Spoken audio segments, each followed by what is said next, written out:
জনাব শহীদুদ্দিন চৌধুরী সাহেবকে 2 মিনিট সময় দেন প্লিজ। মাননীয় স্পিকার,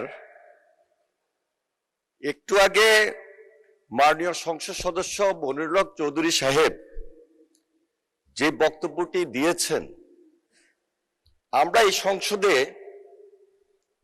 আমার 3 বার আসার সুযোগ হয়েছে। মাননীয় স্পিকার, আমরা পার্লামেন্টে অনেক কথাবার্তা পক্ষে বিপক্ষে, অনেক সময় হাসি ঠাট্টার আলোকেও কিন্তু অনেক কথা চলে আসে।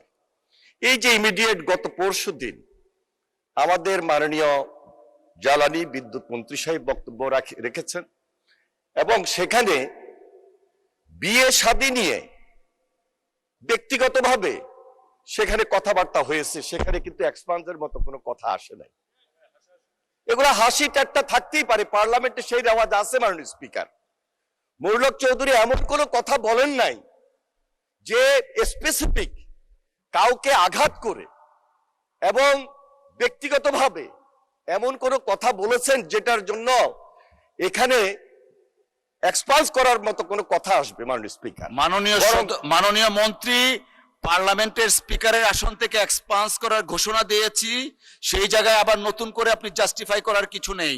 আপনার অন্য কোনো বক্তব্য থাকলে বলতে পারেন, না হলে বসেন। মাননীয় স্পিকার, আমি যেটা বলতে চেয়েছিলাম, সর্বপ্রথমেই বিরোধী দলীয় উপনেতা যখন আমাদের সালাউদ্দিন সাহেব কথা বলছিলেন তখনই আমি দাঁড়িয়েছিলাম।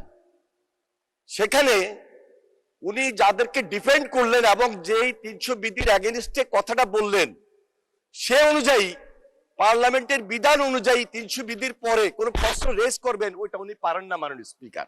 কিন্তু তিনি রেজ করেছেন এবং তিনি রেজ করেছেন করেই উনি বিদায় নিয়েছেন এখান থেকে। মাননীয়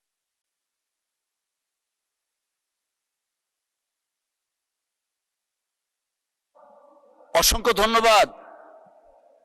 জি।